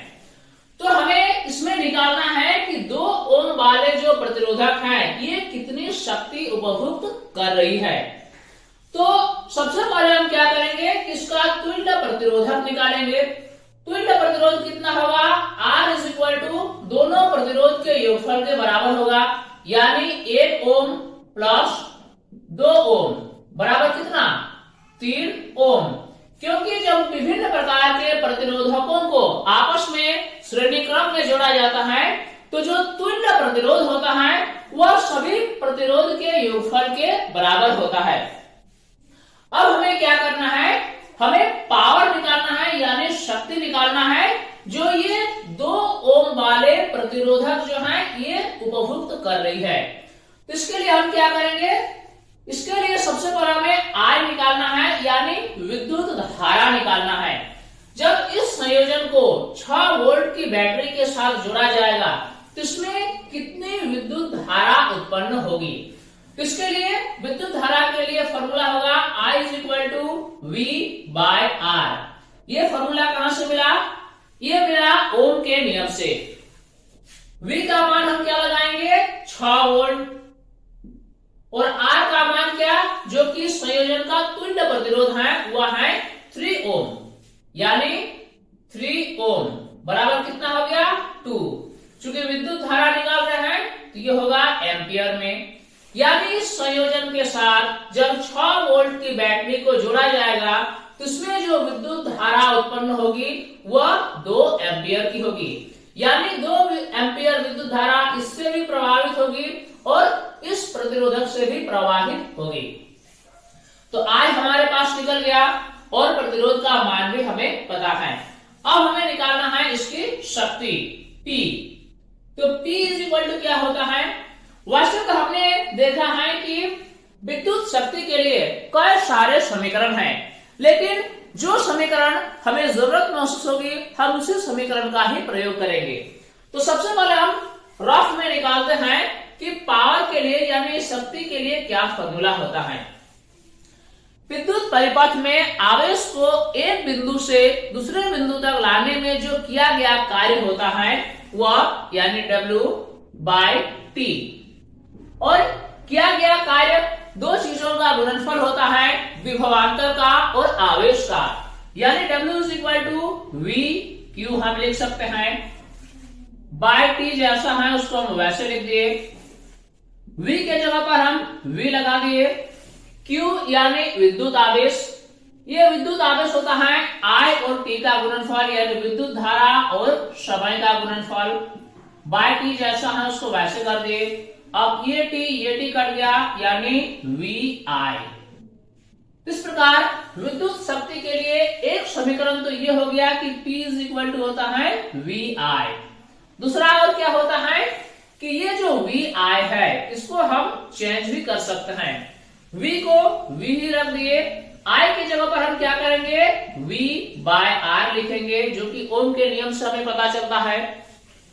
अब यहाँ पर V²/R यानी विद्युत शक्ति के लिए दूसरा जो समीकरण हमें प्राप्त होता है वह है P=V²R। अब तीसरा जो है वह कैसे होगा कि पावर VI हम निकाले, V के जगह पर हम IR लिख सकते हैं। V क्या होता है IR, ओम के नियम के अनुसार, गुना I जो है वो I हम लिखेंगे, यानी इसका मान होगा I²R। तो हमने क्या देखा कि विद्युत शक्ति के लिए VI भी होता है, विद्युत शक्ति के लिए V²R भी होता है और P=I²R भी होता है। अब तीनों में से जो समीकरण हमें जहां जरूरत महसूस होगा हम उसी समीकरण का ही उपयोग करेंगे। चलिए क्लियर हो गया, अब इसको हम मिटाते हैं।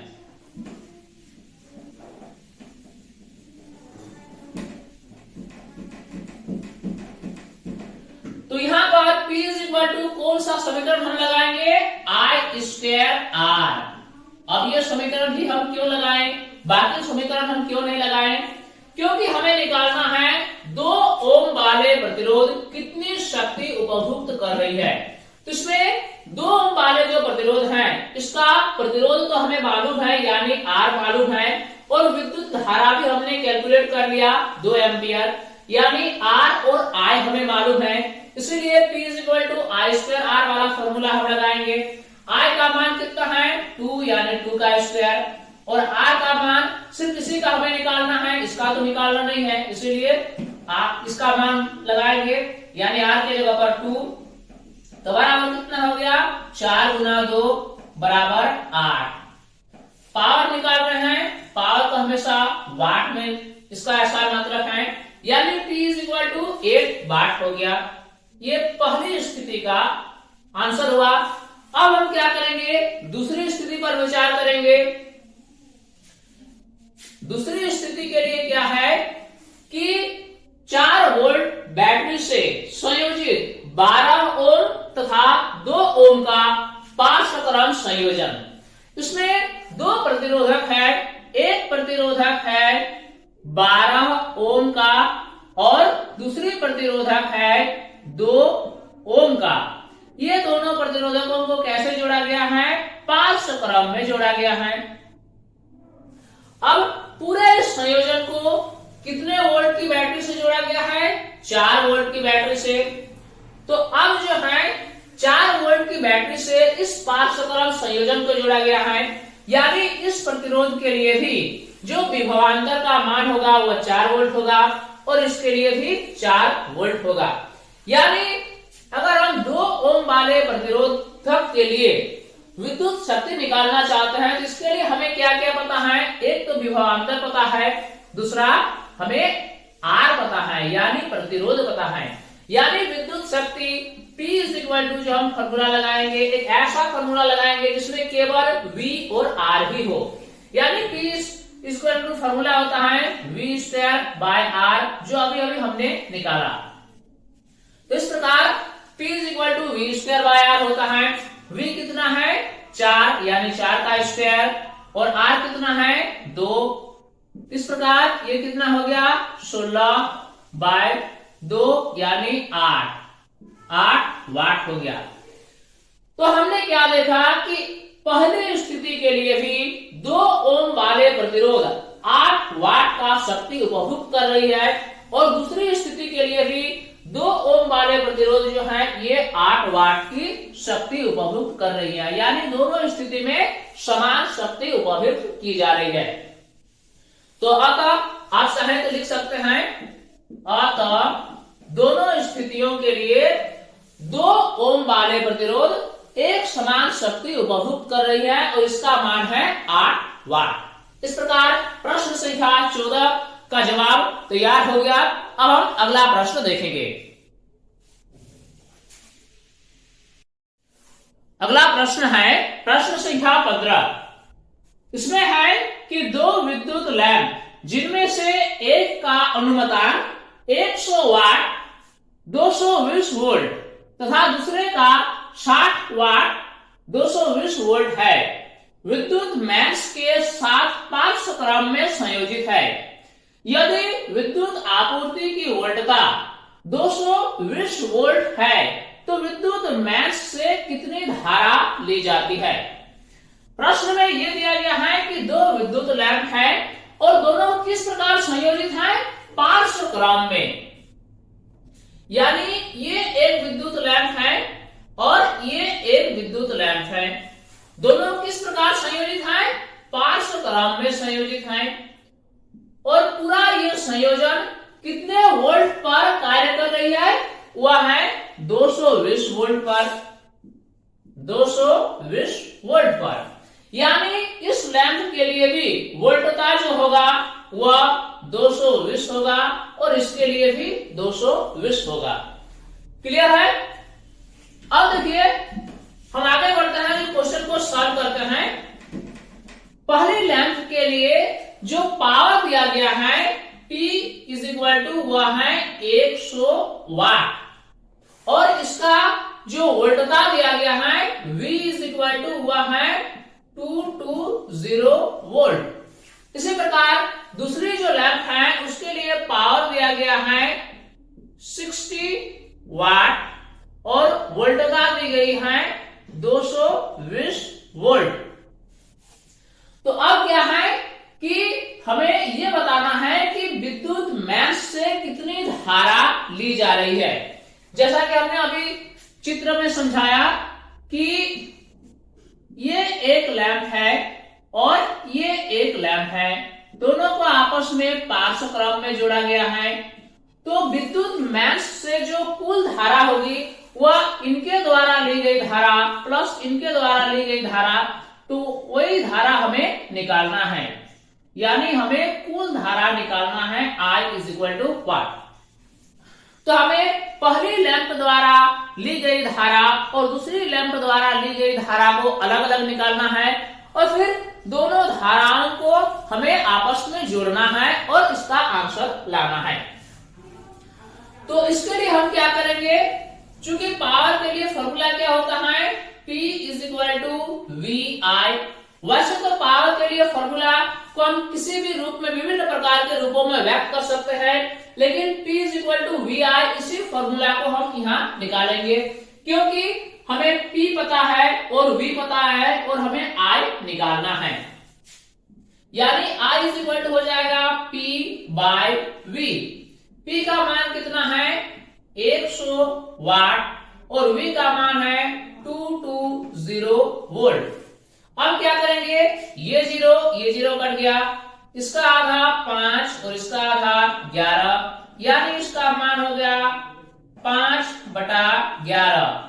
तो 5 को जब 11 से डिवाइड करेंगे तो 0.455 इतना होगा। ये धारा है यानी ये एम्पियर में होगा। इसी प्रकार दूसरी लैंप के लिए भी हम निकालेंगे।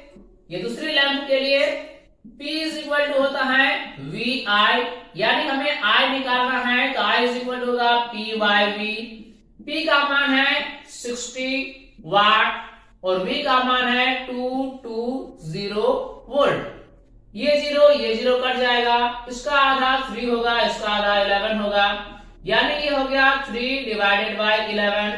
तो जब 3 को 11 से डिवाइड करेंगे तो ये हो जाएगा 0.273। चूंकि ये धारा है तो इसका यूनिट होगा एम्पियर। यानी इस लेंथ के द्वारा जो धारा ली जा रही है वो 0.455 एम्पियर, और इसके द्वारा जो धारा ली जा रही है वो 0.273 एम्पियर। अब हमें कुल धारा निकालना है, अतः कुल धारा बराबर क्या होगा, I1 प्लस I2। I1 का मान है 0.455 एम्पियर और I2 का मान है 0.273 एम्पियर। इन दोनों को जब हम आपस में जोड़ेंगे तो 0.728 एम्पियर, ये होगा इसका आंसर। इस प्रकार प्रश्न संख्या 15 में पूछा गया था कि विद्युत मेष से कितनी धारा ली जाती है। तो विद्युत मेष से कुल 0.728 एम्पियर धारा ली जा रही है। इस प्रकार इस प्रश्न का जवाब पूरा हुआ। अब हम अगला प्रश्न देखते हैं। अब हम देखेंगे अभ्यास का प्रश्न संख्या 16। किसमें अधिक विद्युत ऊर्जा उपभुक्त होती है? पहला दिया गया है 250 वाट का टीवी सेट जो 1 घंटे तक चलाया जाता है, अथवा 120 वाट का विद्युत हीटर जो 10 मिनट के लिए चलाया जाता है। इसमें कौन सा स्थिति सबसे अधिक विद्युत ऊर्जा उपभुक्त करेगी? तो विद्युत ऊर्जा जो होता है उसे W द्वारा सूचित किया जाता है और P फॉर्मूला होता है W/T। यानी विद्युत शक्ति जो होता है वह विद्युत ऊर्जा और समय के अनुपात को कहा जाता है। यानी अगर हम W निकालेंगे तो W हो जाएगा P इंटू T। तो हम क्या करेंगे, पहली स्थिति के लिए निकालेंगे, इसके लिए निकालेंगे W यानी किया गया कार्य यानी उपभुक्त ऊर्जा। तो क्या होगा P इंटू T। तो इसके लिए P क्या है, P है 250 वाट। तो यहां पर हम लिखेंगे 250 वाट और समय कितना है 1 घंटे यानी 1 आवर। तो यहां पर हम लिखेंगे 250। 1 आवर को अगर हम सेकंड में बदलेंगे तो क्या करना होगा 60 गुना 60 लिखना होगा। इस प्रकार इसका मान हो जाएगा कितना 1 2 3 3 0 हो गया 1 2 3 फिर 25 गुना 6 और इसको हम गुना करेंगे तो हो जाएगा 900। इस प्रकार इसका पूरा जो वैल्यू होगा वो होगा 900,000 इतना जूल। अब हम दूसरी स्थिति के लिए विचार करते हैं। यानी 120 वाट का विद्युत हीटर को अगर हम 10 मिनट के लिए चलाते हैं तो W हो जाएगा P इंटू T। पावर दिया गया है 120 वाट 120 वाट और टाइम दिया गया है 10 मिनट 10 मिनट। अब ये जो है 120 वाट है, मिनट को अगर हम सेकंड में बदलेंगे तो 10 गुना 60 लिखना होगा। अब क्या है कि 1 2 3 3 0 है 1 2 3 फिर 6 को और 12 को गुना करेंगे तो 72 होगा, इतना क्या जूल।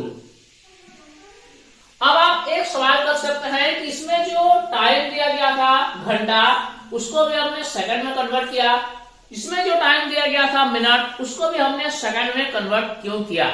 कारण क्या है कि जब हम कैलकुलेशन करेंगे तो सारे पैरामीटर्स को एक ही सिस्टम में लाना होता है, सभी को हम SI सिस्टम में ही लाएंगे। जैसे कि पावर का SI यूनिट वाट होता है और टाइम का SI यूनिट सेकंड होता है। इसीलिए जब इसे हम वाट में ले रहे हैं तो इसमें इससे भी हमें सेकंड में कन्वर्ट करके ही लिखना है।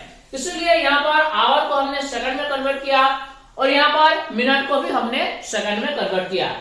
तो पहली स्थिति में जो उपभोक्त ऊर्जा का मान है वो कितना है 90000 इतना जूल, और दूसरी स्थिति में जो उपभोक्त ऊर्जा का मान है वह है 72000 जूल। तो निसंदेह पहली स्थिति यानी 250 वाट का टीवी सेट जिसे 1 घंटा तक चलाया जाता है वह ज्यादा ऊर्जा उपभोग करेगी किसके तुलना में 120 वाट का विद्युत हीटर जिसे 10 मिनट के लिए चलाया जाता है। यानी पहली वाली स्थिति ज्यादा ऊर्जा उपभोग करेगी और दूसरी वाली स्थिति कम ऊर्जा उपभोग करेगी। इसको आप चाहे तो एक लाइन से लिख भी सकते हैं। इस प्रकार प्रश्न संख्या 16 हमारा कंप्लीट हो गया।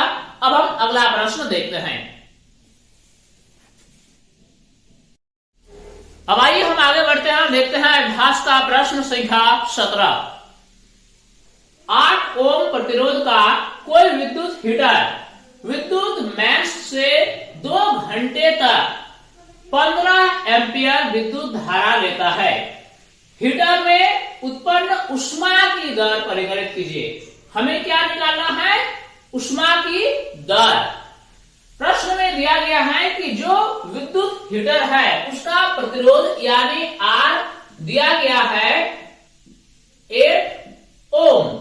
साथ ही साथ इसमें दिया गया है कि टाइम कितने समय तक T इज इक्वल टू दिया गया है 2 आवर और I का मान दिया गया है यानी विद्युत धारा I is equal to 15 ampere. ये सभी दिया गया है। हमें निकालना क्या है ऊष्मा की दर। हमें निकालना है ऊष्मा की दर। ऊष्मा की दर यानी प्रति इकाई समय में कितने ऊष्मा उत्पन्न हो रही है। तो ऊष्मा की दर हम कैसे निकालेंगे उत्पन्न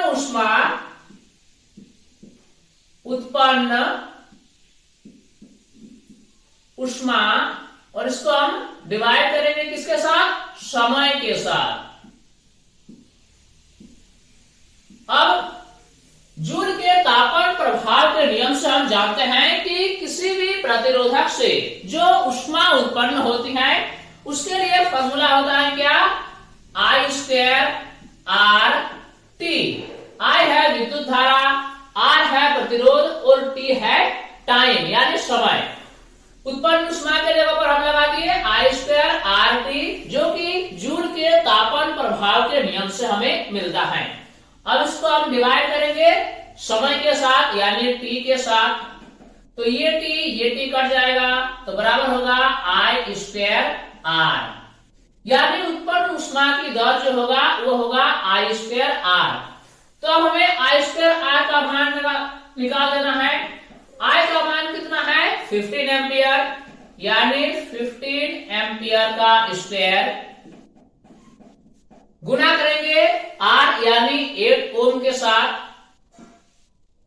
8 ओम के साथ गुना करेंगे तो बराबर कितना हो गया 15 का जब स्क्वायर करेंगे तो 2 5 हो जाएगा और 8 को इसके साथ गुना करेंगे। तो अब हम क्या करेंगे इसको और इसके साथ गुना करेंगे तो ये हो जाएगा